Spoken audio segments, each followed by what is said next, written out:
Bom, vou apresentar o meu projeto de tese intitulado Uso dos Recursos Vegetais Alimentícios em Comunidades Quilombolas de Santa Catarina, realizado pelo Programa de Fungos, Algas e Plantas da Universidade Federal de Santa Catarina e orientado pela professora doutora Natália Hanazaki. Então, a etnobotânica ela pode ser definida como o estudo das interações entre as populações humanas e o reino vegetal em sistemas dinâmicos. Fundamentais para a nutrição e para a saúde humana, as plantas alimentícias também são uma das principais categorias descritas nas pesquisas etnobotânicas. As plantas alimentícias elas são abordadas conjuntamente com diversos temas, por exemplo, agricultura, biodiversidade, e atualmente um dos principais desafios desse século são tornar a nossa dieta mais sustentável, né?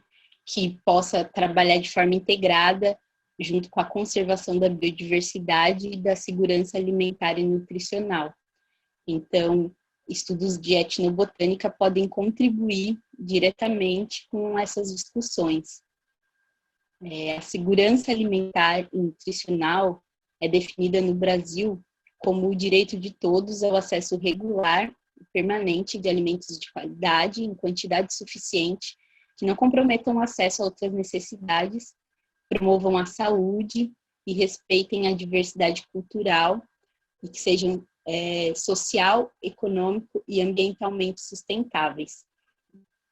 Pensando nisso, então, as populações que mais sofrem com a vulnerabilidade alimentar no Brasil são as populações indígenas e afrodescendentes, tanto no Brasil como na América Latina. Pensando especificamente em remanescentes de quilombos, comunidades quilombolas, nós temos poucas informações sobre os fatores que influenciam a vulnerabilidade à insegurança alimentar.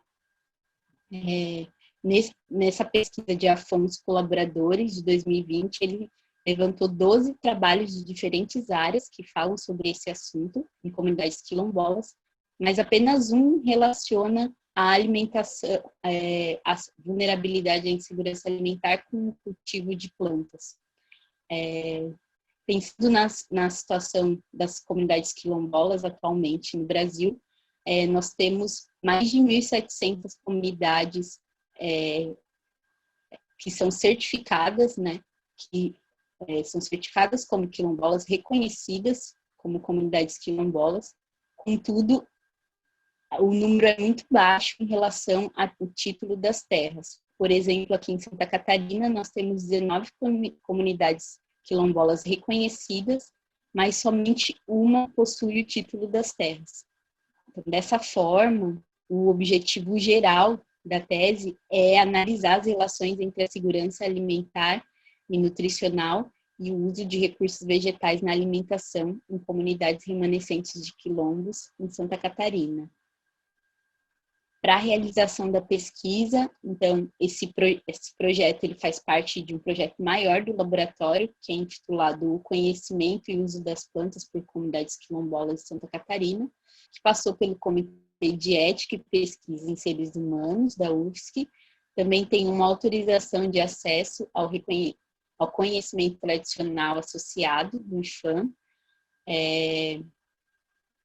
Além disso, durante a aproximação com a comunidade e durante as entrevistas são passados termos de consentimento livre esclarecido, tanto individualmente nas entrevistas como para os representantes das comunidades. Além disso, por conta da coleta de material botânico nos parques, foi feito registro no CISBio e ainda estamos em processo com os registros no CIGEM. As áreas de estudo escolhidas foram Morro do Fortunato e Aldeia, que já fazem parte, né, desse trabalho de pesquisa do laboratório, já fizeram parte de outras pesquisas.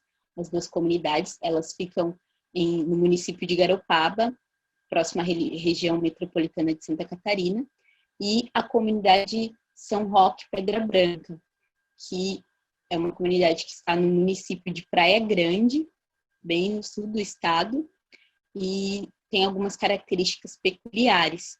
Aqui aumentando um pouco o mapa do território, a gente tem delimitado em preto o território da comunidade e que está em sobreposição com 2 parques nacionais, que é o Aparados da Serra, em amarelo claro, o Serra Geral, em amarelo claro, e o Aparados da Serra, em amarelo escuro. Essa comunidade, ela também, o seu território ele é rural, mas parte da comunidade vive na região, numa área urbana da cidade de Praia Grande. Bem, a tese ela foi estruturada em 3 capítulos. O primeiro capítulo, ele fala sobre a vulnerabilidade e a insegurança alimentar, um capítulo mais amplo, e 2 estudos de caso, relacionados com a qualidade nutricional da dieta e também as redes de troca de plantas alimentícias na comunidade São Roque Pedra Branca. Os materiais e métodos utilizados para a realização da pesquisa como um todo foram entrevistas estruturadas e semi-estruturadas, a observação direta e participante, turnê guiada, coleta de material botânico e também oficinas participativas.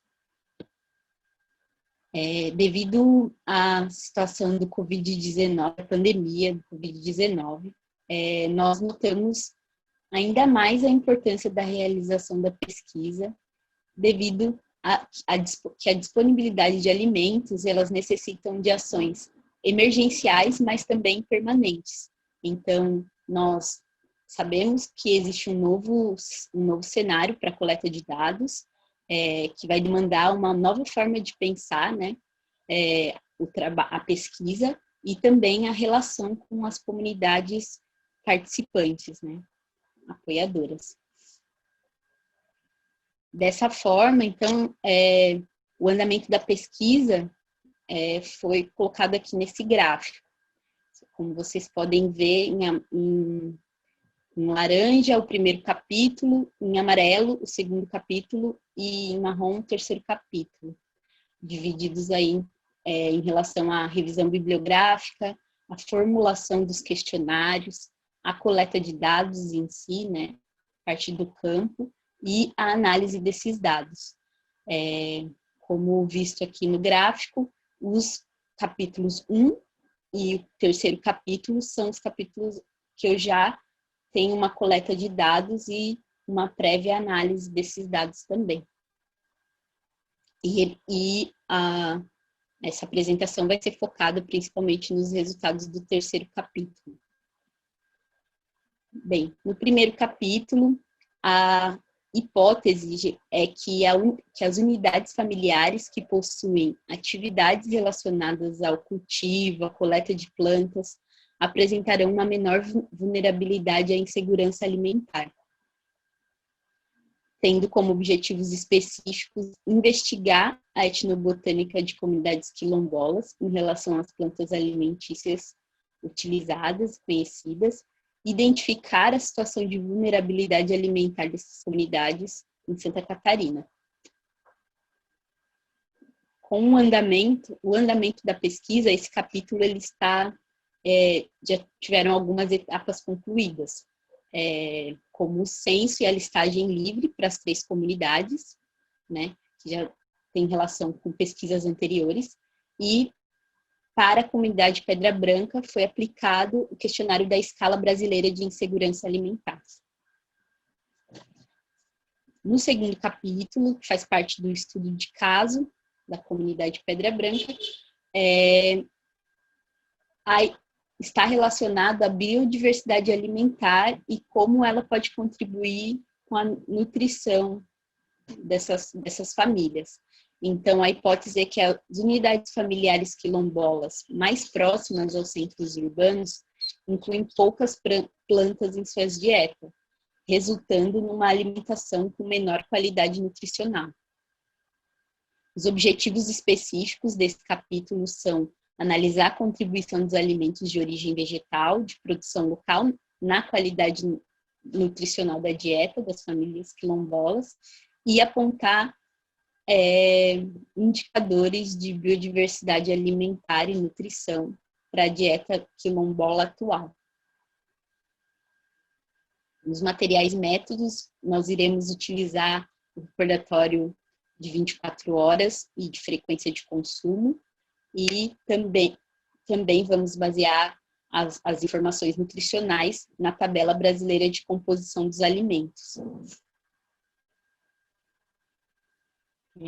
O terceiro capítulo, que também faz parte desse estudo de caso, a hipótese é que as unidades familiares que produzem, manejam e conservam mais plantas alimentícias também são mais centrais na rede de interação entre pessoas e plantas, influenciando, então, a vulnerabilidade alimentar dos grupos dentro da comunidade.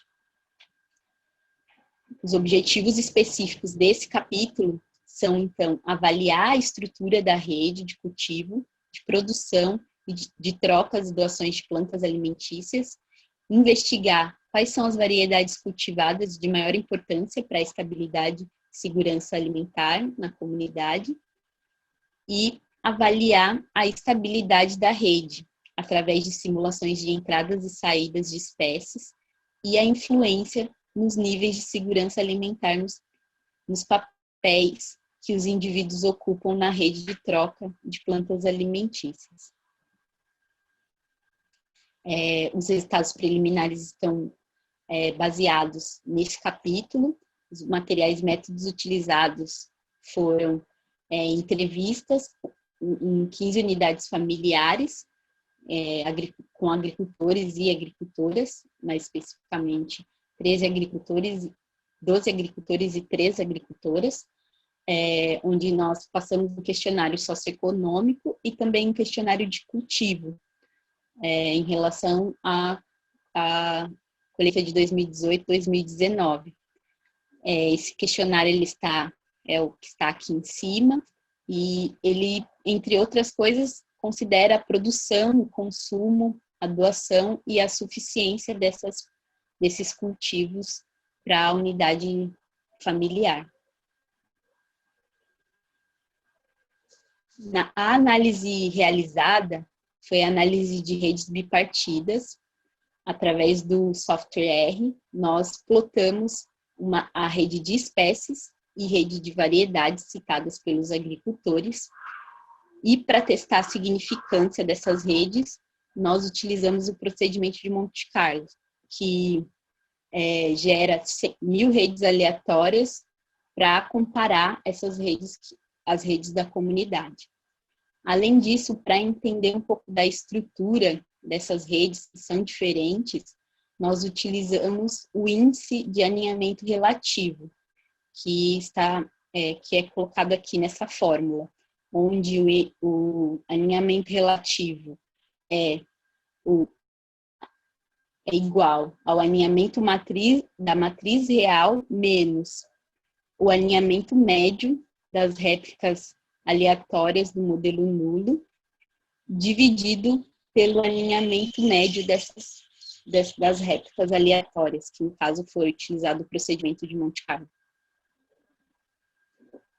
Como resultados preliminares, né, e discussão, nós temos que no ano agrícola de 2019 foram identificadas 37 espécies cultivadas nas roças da comunidade Pedra Branca, oriundas de 21 famílias botânicas.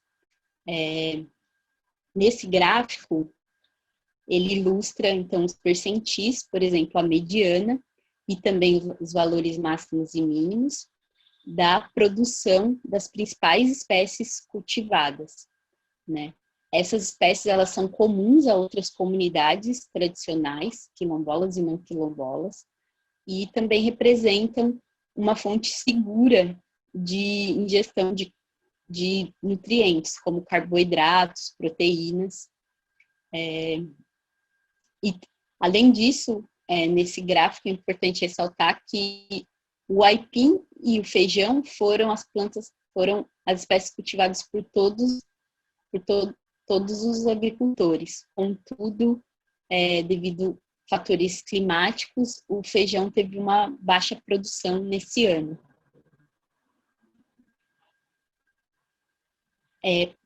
Desmembrando um pouco a produção anual, né, em consumo, doação e venda, nós temos aí, então, que está um pouco lento, né?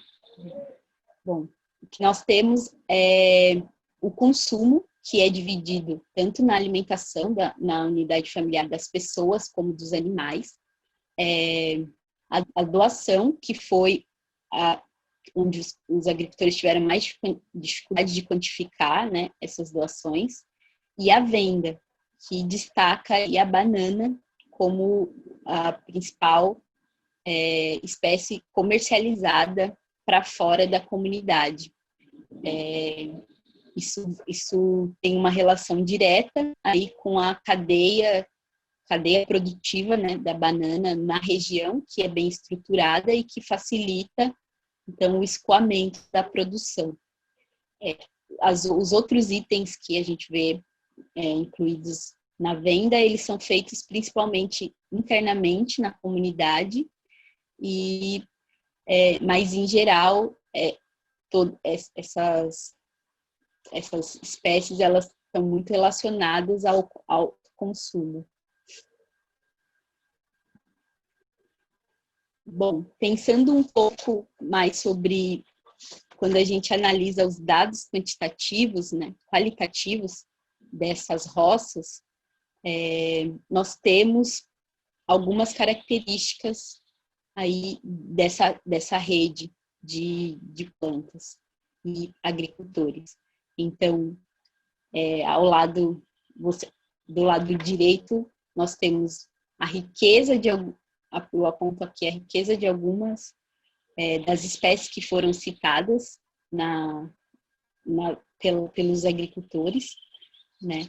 E também, aqui ao lado, o gráfico de redes, que em rosa são as unidades familiares, né? E em azul, as espécies que são cultivadas nessas unidades familiares, dando um destaque para o aipim e para a batata doce. Quando a gente observa as variedades, né, então a gente nota também uma grande riqueza intraespecífica dessas redes. Como visto aí na imagem, né, a rede de variedades está à esquerda, e aponta essa riqueza intraespecífica dessas redes e também essa riqueza nutricional, né? Então, não é apenas feijão, né? Existem vários tipos de feijão dentro da comunidade que vão contribuir nutricionalmente de formas diferentes aí, e também trazer uma memória afetiva e uma relação de textura, né, até mesmo do paladar, muito diferentes. Então, nós temos aí na rede de variedades, principalmente, o maior número de variedades citadas foi de feijão, de batata doce e de milho.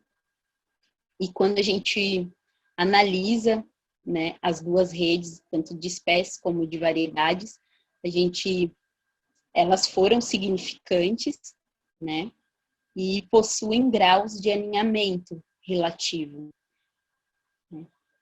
Contudo, esse NODF, né, que é o grau de aninhamento, ele vai variar de 0 a 100. Então, quando a gente compara com outros trabalhos, por exemplo, com o de Caveca de 2014, que avaliou as etnovariedades de mandioca, a gente vê que esse valor ele é moderado ou baixo, ou seja, que existe uma alta riqueza inter e intraespecífica nas roças da comunidade. Isso também nos leva a pensar como é a estabilidade dessa rede, né? Então, o que aconteceria com essa rede com a perda de alguns dos agricultores, por exemplo, da unidade familiar 12 ou da unidade familiar número 1, né, descritas aí em rosa, nesse gráfico de redes, como é que ficaria a estabilidade dessa rede? Como ocorreria a perda, né, desses agricultores que são mais generalistas, que cultivam mais espécies. Essas questões, né, também relacionadas às futuras ações na comunidade e também análises futuras, nos deixa algumas dúvidas ainda, né, de como encaminhar as questões. Bom, para as considerações finais, nós temos, então, na fase inicial da pesquisa, a gente documentou a biodiversidade alimentar através das informações sobre o sistema agrícola local. E para os próximos passos, nós queremos aprofundar a pesquisa participativa, né, e ampliar também a discussão sobre a vulnerabilidade e insegurança alimentar das comunidades quilombolas de Santa Catarina. O cronograma da realização da pesquisa é aqui, em verde, destaca as atividades que já foram realizadas, em vermelho, as atividades que ainda serão realizadas, as atividades que não foram realizadas por conta da pandemia, e em preto, né, os futuros passos que serão de realização da pesquisa.